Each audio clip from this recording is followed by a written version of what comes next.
Frances Carleton, thank you so much for joining me again. We have spoken several times, many times actually. We have. And I love speaking to you. And tonight it's all about wild talk. It So is. for those who, like, most people know you, most people know about wild talk, but for those who may not be so familiar, do you want to just do a little intro and talk a bit about you and wild talk, and then we'll just take it from there? Yeah, thanks for having me, Sarah. So WildTalk, I'm the founder. I am a clinical counsellor with a master's in counselling, and my lecturers always told me my speciality will find me. And when I was a wildlife carer, just listening to people talking, listening to the way people responded to the nature of wildlife caring, I went, I can be of some use here. And I started offering free sessions to the local communities around me in my private practice. And then in 2018, I spoke at the Australian Wildlife Rehabilitation Conference about the potentials to mental health, the impact of the work that we do on mental health. And it got such a positive response that I sort of went, okay, I now need to do something along the lines of an employee assistance program for people working and volunteering with wildlife with that specialist knowledge. And I had planned on launching that in 2020 in August at the next wildlife conference. And then, of course, the bushfires happened in 2019, 2020, and the launch got brought forward 8 months. And we incorporated as Wild Talk on the 20th of January 2020, specialising in the mental health of people who work and volunteer with wildlife. Amazing. And you have taken many calls since that time. Do you want to give us some idea of the demand? Yeah, so we've done at this point we've done just over 6,000 hours of calls since that time. Yeah, and that includes the 6 months that we were closed. Well, our lines were closed at the beginning of this year. Yeah. So why were you closed for the first half of this year? Oh, we ran out of money. Gotcha. So we don't get any government funding as yet. We haven't managed to secure any grants because we are very specialist. A lot of people don't understand what we're doing. We are very much a baby service because our audience is very niche. People would say it's very niche. It's not any less necessary, but it's very niche. So we really struggle, and because we don't have a history of doing projects, we don't have a history of spending grant money per se. We really struggle to get grants. We haven't been successful at all to date. So that's a bit unfortunate. We're hoping to change that. So we rely on financial partners and private donations at this point. Yeah. So where does your funding come from at the moment? Yeah, private donations and financial partnerships. That's it. Want to give a shout out to any of those? Oh, I do. So Chief Fluid Systems is our largest financial partner. They are a diamond partner. They give us $20,000 every year, and the lovely thing about them is they're not actually they're not involved in the wildlife sector at all. Their financial officer is very passionate about wildlife herself, but what they do is they provide pipes and fluids for the mining industry. So very, very disconnected, but very passionate. We also get $10,000 from the New South Wales Wildlife Council as well, and they've given us money now for this is our 5th year that they've given us money, which is amazing. So that's been enough to get us going at the beginning of this year. But what we really need to do is obviously continue that. So you get no government funding at the moment? Not a dollar. That's crazy. So I know through speaking to many people the value of the service that you provide. Can you just explain to everybody why your service is so specific to the needs of the community that we support? So there are many specialist services across Australia. that cater for particular audiences. So most people will have heard of things like domestic violence services. They may have heard of Men's Line. They may have heard of SIDS and Kids, or Red Nose as it's known now. The reason for specialist services is around language and situations and experience of that gets you to be in that situation.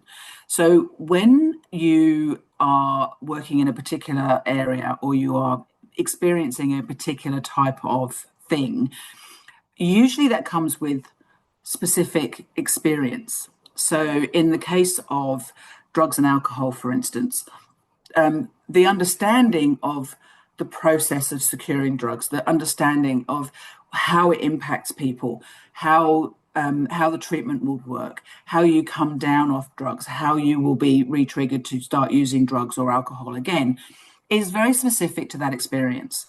So when we look at wildlife carers, we look at the experiences that wildlife carers have, like going out into the field on their own in isolation. They're working in organisations that are usually volunteer-based. They're working in an area that is very misunderstood by members of the public. So we're looking at specific language, and then get deeper, we're looking at language like heat stress events. We're looking at things like fence hanging. We're looking at joeys. We're looking at chlamydia. It's not every animal that gets chlamydia. And all those specialties that you need to have, and the understanding of the language of the wildlife carer is key to building the relationship between the client and the therapist that they're actually working with. 100%. Yeah, we hear all the time that language is super important, because when you're looking at other services that are available, which are amazing in their own right for the right people, wildlife carers require a different level of empathy and understanding and a different language. It's vital to their experience. It's not so much a different level.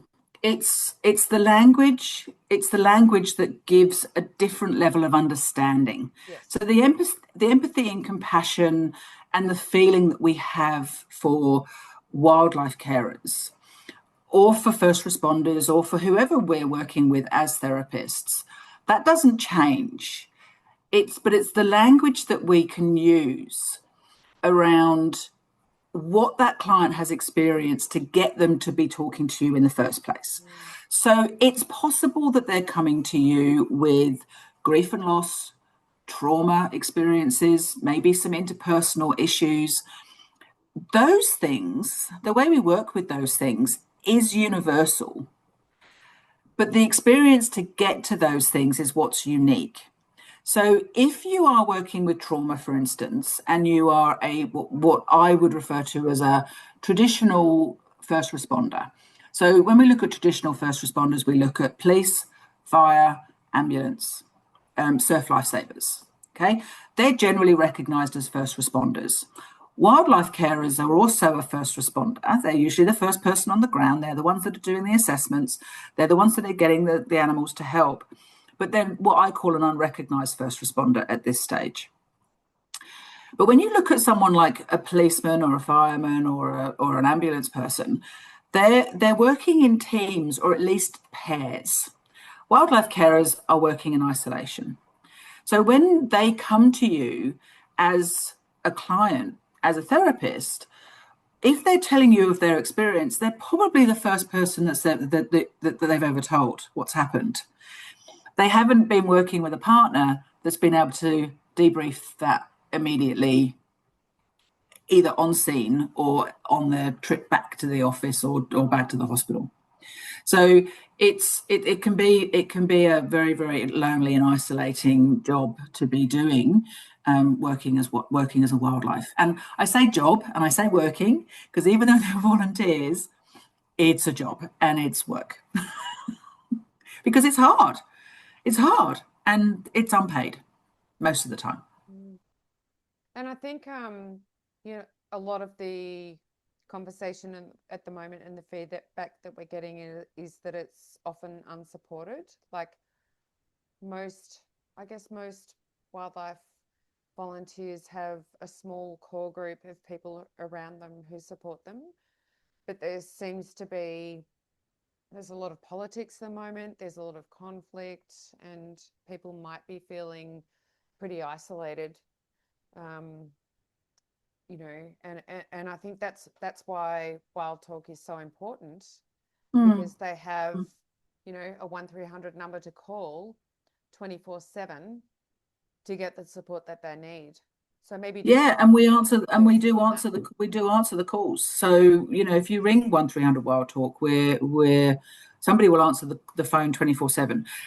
Don't just do it because you want to test the line, because we still have to pay for it. But if you're struggling, or if you've been to so we offer a range of services. So we have the counselling, which absolutely you can access that. We also have debriefing. So structured debriefing is really, really important. So they do it in medical fields, they do it in the police, they do it everywhere. The reason for this is because as a human being, we tend to focus on the things that we did wrong when something happens. When you debrief with somebody that's not debriefing in a structured way, it tends to turn into a who had it worse. Not always, but sometimes it turns into, oh my God, I've just come from this horrible, horrible thing, and this is what happened. And the person you're talking to is like, oh my God, that sounds terrible, but I remember a time when I did such and such and it was awful, and oh my God. And then suddenly you're going down this spiral of these are all the horrible things that have ever happened, and these are all the terrible things that I've done, and these are the things that I've done wrong. Debriefing stays away from the blame. It stays away from that sort of spiral. So it focuses very much on the things that you did well, the things that you would do differently, the lessons learned. And then we start talking about how we're feeling, rather than going straight into the feelings at the beginning, because we're always generally, as human beings, we learn from the things that go wrong. We don't learn from the good stuff, because it's easier to focus on the bad stuff. So debriefing is a very important aspect of what we do, and you can access that 24/7.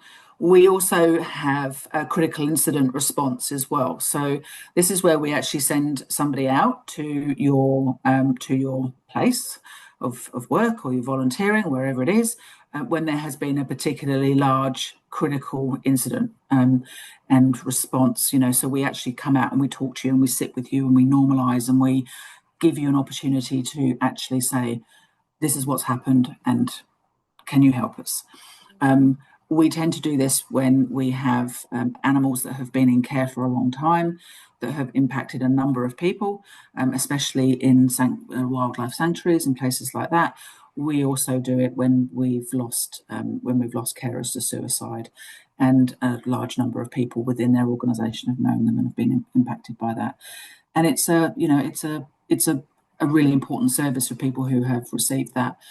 And then we also have training and resources as well. So we have an online portal, an online training school that's full of resources and handouts and information sheets that you can access. And there's also a number of courses in there, including a debriefing course, so that you can potentially do it with a friend, and then you can debrief properly in a structured manner together, or you might do it with a mentor or a mentee as well. So the more we're debriefing properly, the more we're sort of stopping and preventing than actually just waiting until we're at a high crisis point and making calls.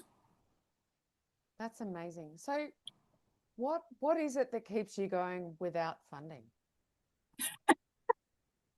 Apparently, I'm much more of a masochist than I thought I was. My my private practice brings in quite a lot of money. And I do a lot of the counselling myself when we can't afford to pay other therapists. So we are partnered with an organisation called Eudoxia. They're a family-run organisation based in Cairns. They are Australian born and bred, the whole family. They have a network of 1,300 therapists across Australia, which is why we're able to say, wherever you are, we probably got someone that can come to you if necessary. We have 25 therapists that are trained in the WildTalk way. Wow. So if you are calling if you are calling specifically about wildlife and the impact of wildlife on your life, you will talk to one of those 25 people. If you are calling about something that isn't necessarily wildlife related, but is impacting your work with wildlife, then you'll get one of the other people. And then you'll get the specialist in that area. So, for instance, if you're going through a divorce, or you've got depression, or you've got anxiety, and it's not directly related to wildlife, but it is impacting your work, then we won't necessarily use up one of those 25 people. We'll keep them for the people who are specifically talking about wildlife issues. That's So you don't have amazing. to call. You don't have to call about wildlife. You just have to be working with it. That's so cool. Yeah.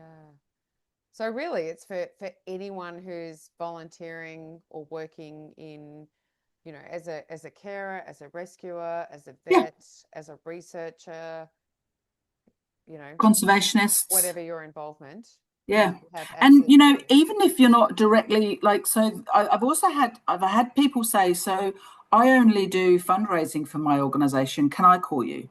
Yes. I only do transports. Yes, you can. I only answer the phones. Yes, you definitely can, because you've Yes. got to talk to members of the public. I only, it's like, no, no, no, no, no. You don't actually have to ever have your hand on an animal. You just need to be working in an organization, working or volunteering in an organization that is working with wildlife Mm. to be eligible to call us. And we know that there are tens of thousands of these people across the country who are involved in this because it's Absolutely. huge. Yeah. Yeah. Yeah. So, vets, vet nurses, they might only, I mean, some places might only get one or two wildlife animals a year, excuse me. But if you are impacted by something, then absolutely.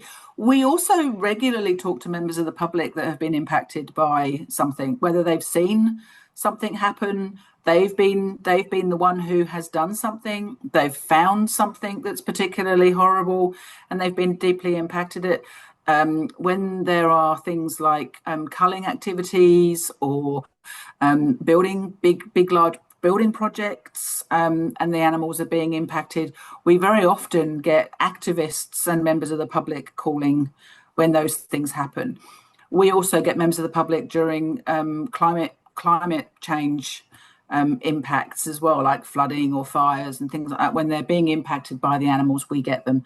And we also work with a number of veterans as well that are that are impacted by especially culling activity, and they can hear what's going on in wherever the culling is happening.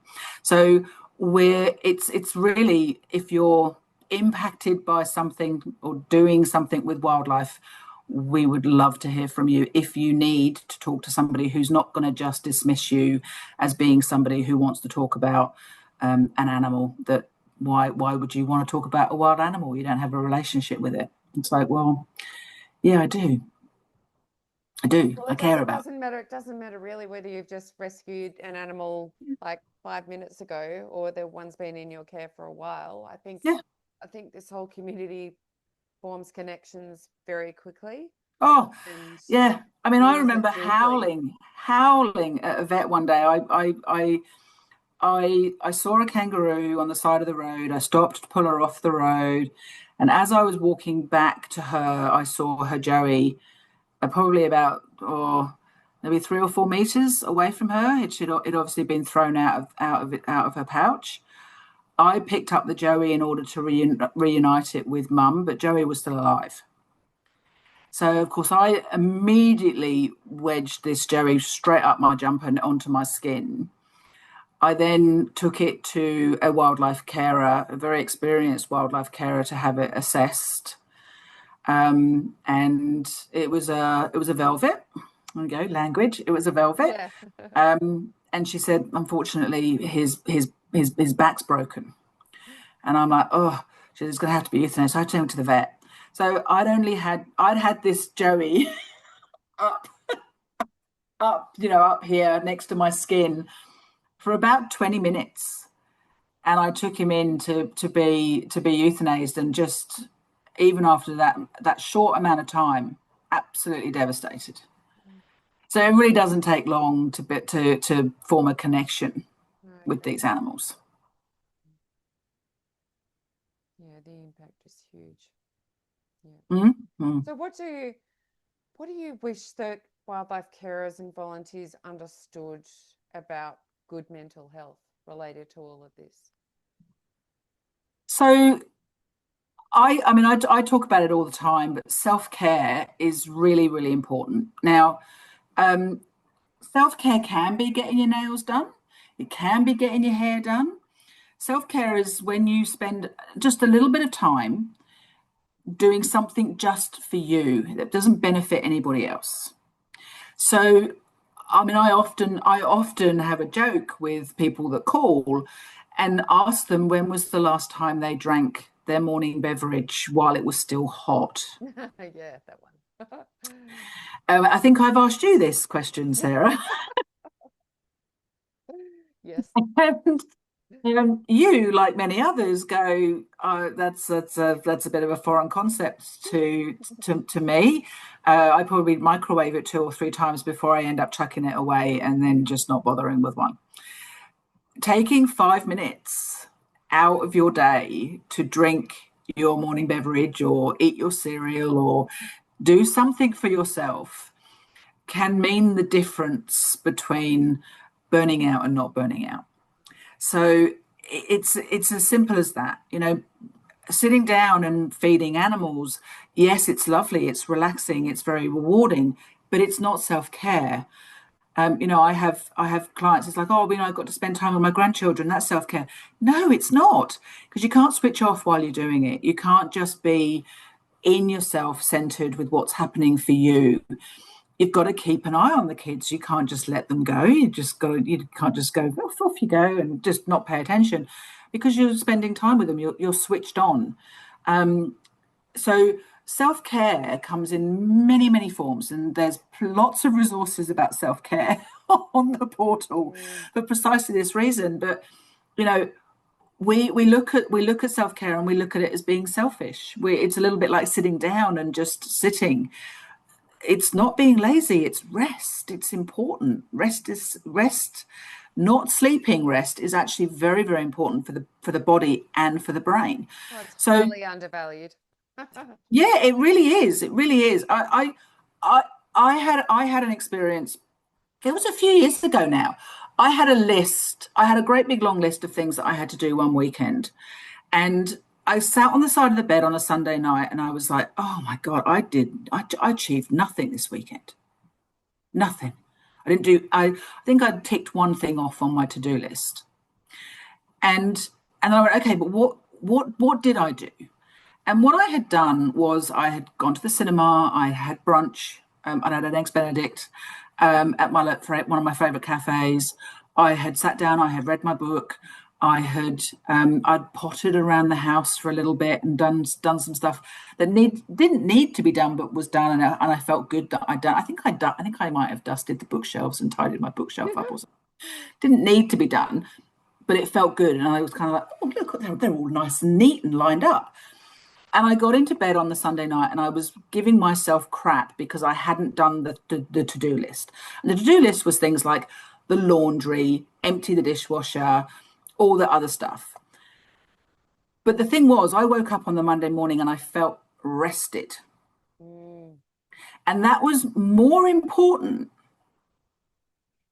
than emptying the dishwasher. Because what did I do on the Monday morning? I got up before I went to work, I emptied the dishwasher. yeah, So it got done anyway. yeah, And the washing got done probably later that week when I ran out of knickers, but it got done. It didn't yes, have to be done at the weekend. yeah, So there's lots of things that we do and we give ourselves a hard time for doing and not doing. It's not that it's never going to get done. It just isn't a priority right now. yeah, But our physical and our mental health is absolutely imperative if we want to look after the animals yes, and we want to look after our families. It's such a cliche, but I tell you what, it's a cliche for a reason. You've got to put your own oxygen mask on first, because if you don't, you're going to pass out. And worst case scenario, you're going to fall out of your seat and become a trip hazard for the whole plane. That's so good. Yes. So, you know, we've got to start being better at not just going, I'm too busy to look after myself. Yes. Because at the end of the day, who is going to look after you if you don't do it for yourself? No one. Yep. You've got to make that time. And if it's only 5 minutes a day, then so be it. Mm-hmm. But that 5 minutes can make a huge amount of difference. 100%. Totally agree. So let's shift gears and talk about what's next for Wild Talk. Like maybe talk about a wish list. Wish list. Do I cross my fingers when I'm talking about this? Sure. I know you've got one. Okay. So I do obviously have a few things that I would love to be able to do. One, I would like to be able to be funded so that we can actually just carry on making calls all through the year. We would love you to be too. And you know, let's be complete. I'll just be completely up front and out there. It costs $187 to provide every call. Mm-hmm.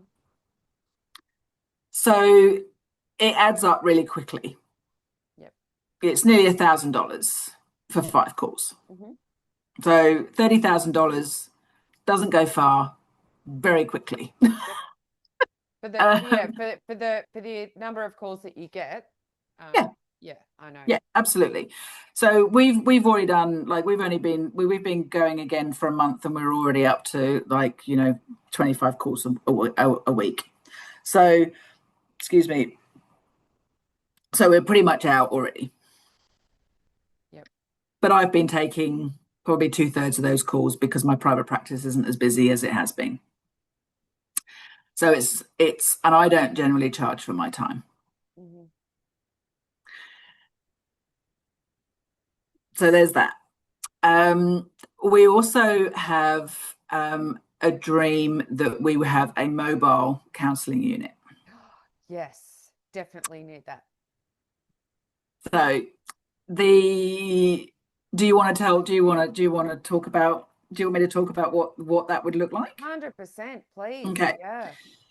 So the idea between the mobile counselling unit is that at the moment we have, I think there's about half a dozen mobile wildlife hospitals around Australia. I think there's 4 on the eastern seaboard, and there's a couple over in WA.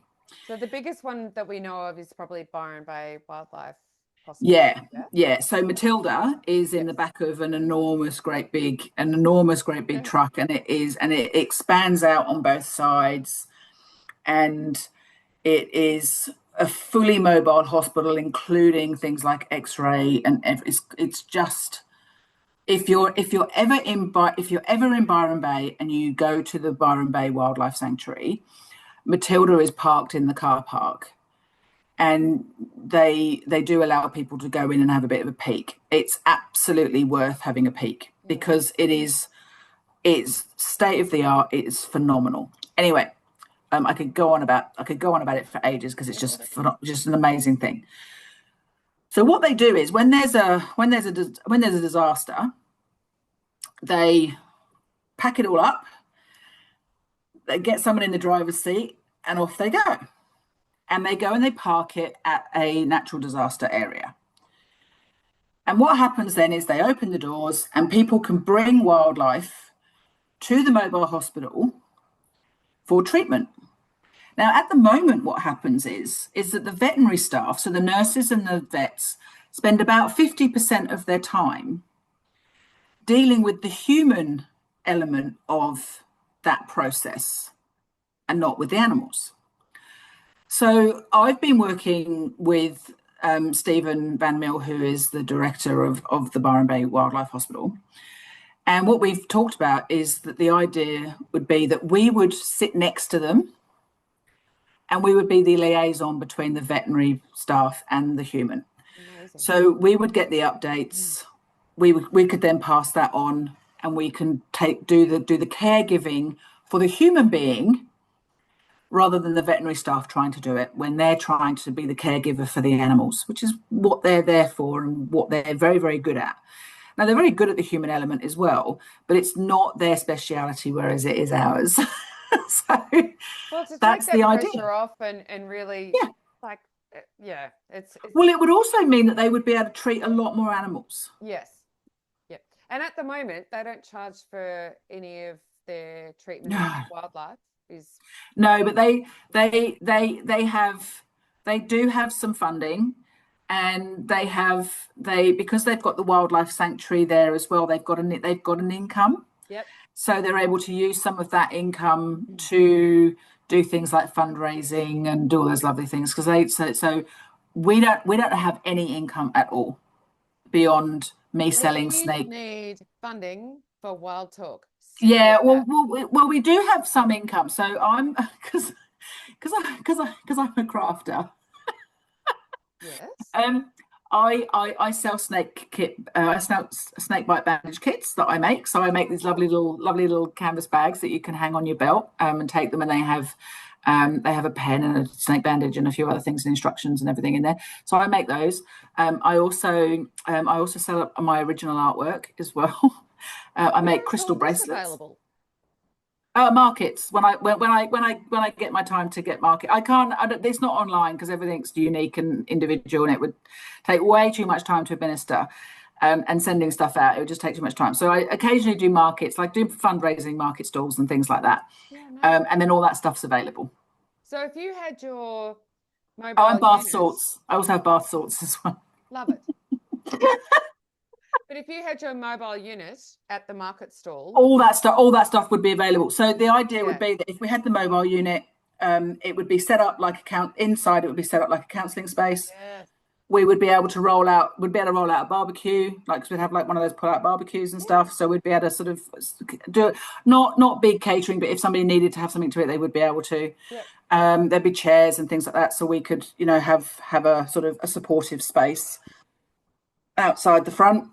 And then inside you would also be able to buy things. But what it would mean is that when we go to markets, we would have the unit there. People would be able to go in and have a look at what we're doing. If necessary, they would be able to say, look, we're having a thing. Can you come? Can you come and educate about mental health in schools or more? So we would be able to use it as a resource Yeah, amazing. for us getting the word out about, you know, wildlife carers and the amazing work that they do, because at the moment there's an awful lot of people out there who have absolutely no idea how hard it is being a wildlife carer. I have to say, Frances, before I got involved in all this whole thing at the start of on January 1st, 2020, before that, I had absolutely zero knowledge of this community. That was a time. Yeah, yeah. But That now, was a like time. I know that there are tens of Oh, thousands of people across the country who do this, largely unsupported and unfunded, except by their own immediate well, community. we missed out on all that funding because we got our charitable status Mm, about a week after COVID was declared. yep. So by once COVID was declared, all the wildlife funding got diverted. So all the money and all the grants that hadn't already been assigned at that point just vanished, and it all went into COVID.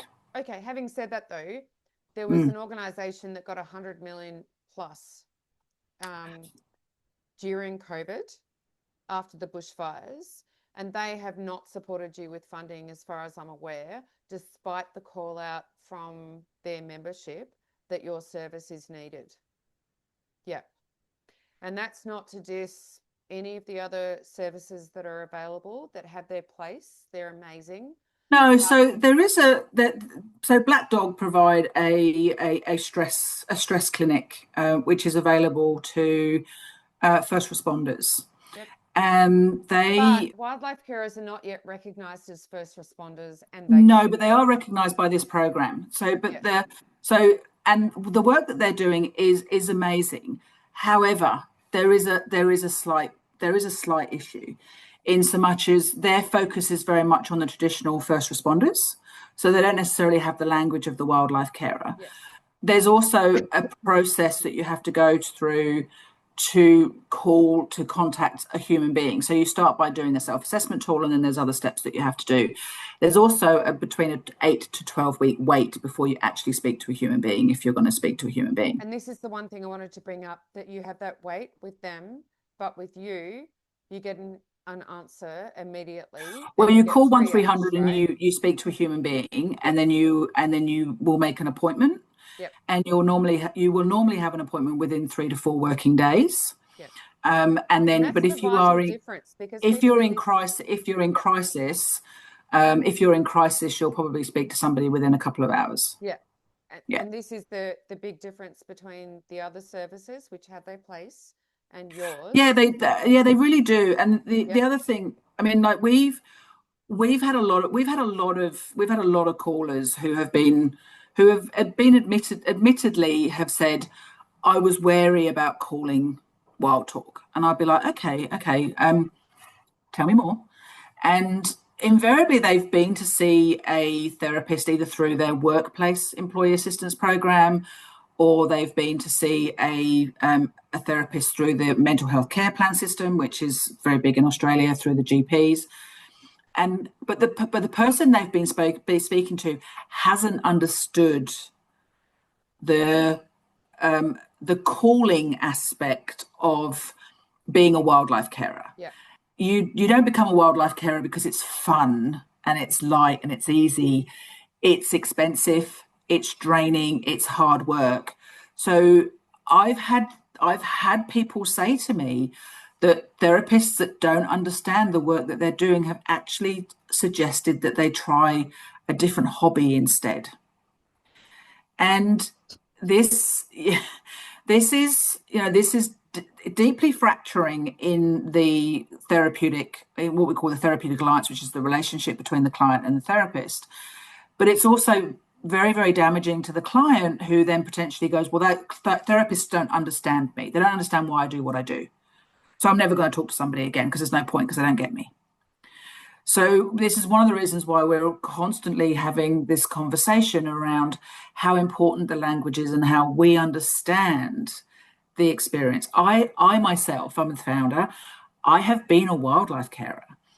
WildTalk exists because of a wild animal that I rescued, rehabilitated, and released, and also had a deep understanding and compassion for the entire time the animal was in my care. Now, ironically, it's probably the least touchy-feely kind of animal that you could have ever experienced that with. It was an eastern brown snake. So you're not exactly cuddling it. But every morning I had to go out and I had to check to make sure Kevin was okay. I had to go out and I had to make sure that he was eating. I had to make sure that he was defecating. I had to make sure he was shedding. I had to chuck a dead rat into him every week so that he was getting big enough so that he could actually do a shed, so we make sure that he was ready to be released. And then about 3 months after that happened, after I'd released him, there was a road cutting put through where I had walked to release him. My heart sank. I burst into tears, and I'm like, oh my God, what's happened? Like, is he still alive? Is he still alive? Now, my only interaction with that animal was literally going out, opening the lid of the box, looking down, making sure he was okay. You know, it was very, very hands-off for obvious reasons. Yeah. But when you think about people who are looking after mammals, and they're looking after macropods, they're looking after wombats, they're looking after possums, they're looking after gliders, they're feeding these animals like babies every 2, 4, 6 hours for months on end. You build a connection with those animals. Absolutely. So when something happens, and you know what, even release is an amazing time. It's a very rewarding, it's a phenomenal time when you get to release an animal that you have rehabilitated. It grips you by the heart. But the thing is, you don't know. Once you've released that animal, you never know what's happened. all you have is hope that it's okay. And people who have never had to experience that, whether it's the hope of a release, or whether it's the loss of an animal in care, or it's having to euthanize an animal on the side of the road because you know it's not going to make it, to be told, if have you tried a different hobby? It's like, love, this is not a hobby. Yeah, it's a This is calling. not a hobby. It's 100% a calling. It is absolutely a calling. It is a passion. It gets into your soul and your Yeah. bones. And even though I'm no longer aligned with any wildlife organizations, I still, whenever I drive somewhere, check pouches, move animals off the road. Mm. I always know if I'm driving somewhere, I know which areas I'm driving through and who my local organizations are that I'm going to have to call, because that's what I still do. It's Yeah. still in me. If I could have half a dozen snake boxes on my back deck right now, I would be there in a heartbeat. I'm a snake person. I'm a bit weird, I know, but I'm a snake person. But I would absolutely have. I have three pet snakes. Yeah. um, but I would absolutely have venomous snakes living on my back deck if I Yeah. could, if I had the space for it. Mm. So it gets into you. So having somebody that understands what it is you do and why you do it, and can talk to you with the language without having to go, what does that mean? Mm. It means a lot. So that understanding is really what drives us. It's really what, because it makes me so angry that so many people don't understand how amazing these people are and how completely undervalued they are. These are people who have the governments of this country, the state and territory governments, outsource the care of their animals to volunteers, and they don't look after them. I don't think they recognize their contribution. I think that's No, and that's why we do what we do, yeah. because we really do understand what drives these people and how absolutely amazing every single person who Yeah, works and volunteers with wildlife is. totally. And this is why Wild Talk is so important, because you are the only sector specific organization who gets this whole community. And We're the only one providing the counselling services. That's yes, yeah, absolutely. yeah. Yes. So Yeah, so Wild Talk needs funding. If there's we a, do.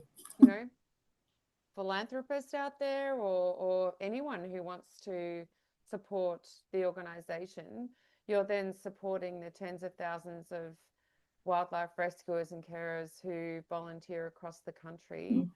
who desperately need this service, because Frances and your colleagues get them, without having to explain the finite Yeah. details of what this entails. So yeah, we're hoping that people will watch this and become involved, and help to fund the mobile unit, which is going to be utilized all over the place. And yeah, keep the service going, because Yeah. it's very much needed. And all of the feedback that we've had, over the years is amazing. So full credit to you, and for getting this going, and the colleagues or the crew that you work with. It's amazing. So Mm. we're super grateful to you for your contribution, and yeah, call out for funding. Thank you, Sarah. No worries. We adore you. Thank you, lovely. Talk to you soon.